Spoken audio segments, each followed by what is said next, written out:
নায়কের নাম রিপন মণ্ডল। একজন রিপন মণ্ডল আছে বলেই ভারত এই দলকে বিমানের টিকিট ধরিয়ে ফাইনালে পৌঁছেছে বাংলাদেশ আইপিএল এর পরীক্ষিত ব্যাটাররাও রিপন মণ্ডলে এসে আটকে গেছে। রাইজিং স্টার্স এশিয়া কাপের সেমিফাইনালে রিপন যা যা করেছেন, বাংলাদেশের পেসারদের এমন পারফরমেন্স সচরাচর দেখা যায় না।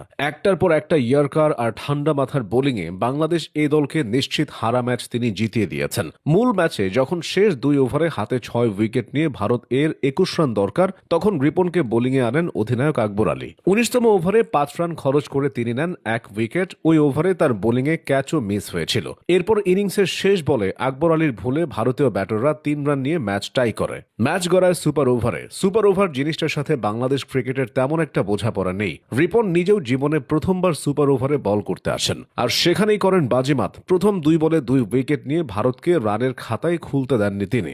সেই 1 রান তাড়া করে জিততেও 1 উইকেট হারিয়েছে Bangladesh. Man of the match হয়েছে রিপন। শুধু ভারতের বিপক্ষে সেমিফাইনালে নয়, রাইজিং স্টার্স এশিয়া কাপের প্রথম থেকেই ধারাবাহিক তিনি। 4 ম্যাচে 8টি উইকেট নিয়ে উইকেট সংগ্রাহকদের তালিকায় আছেন শীর্ষে। সাম্প্রতিক বছরগুলোতে এ দল ডোমেস্টিক ক্রিকেটের রিপন মণ্ডল সবচেয়ে ধারাবাহিক পারফর্মারদের একজন। জাতীয় দলের বাইরে এমন ব্যাকআপ পেসার থাকাটা টিম ম্যানেজমেন্টের জন্য স্বাচ্ছন্দ্যের।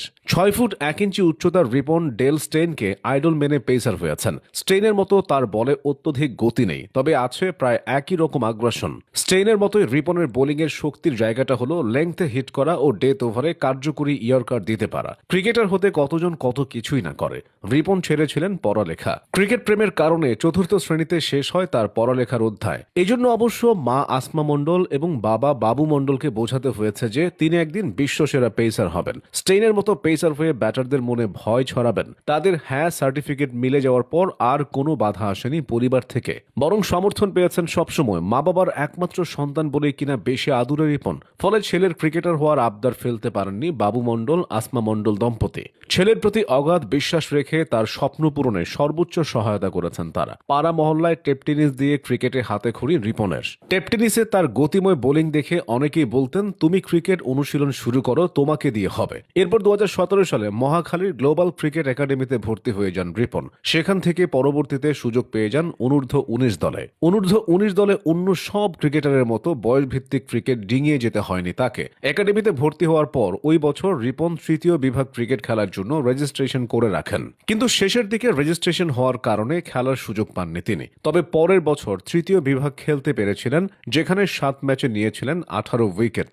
একই বছর তিনি সূর্য তরুণে খেলার সুযোগ পান, যেখানে 12 ম্যাচে 27 উইকেট নিয়ে দ্বিতীয় সর্বোচ্চ উইকেট শিকার করেন। পরবর্তীতে করোনার কারণে অনুশীলন ব্যাঘাতগ্রস্ত হলেও ক্রিকেটার নাদিফ চৌধুরী তাকে বেশ সাহায্য করেন। পাশাপাশি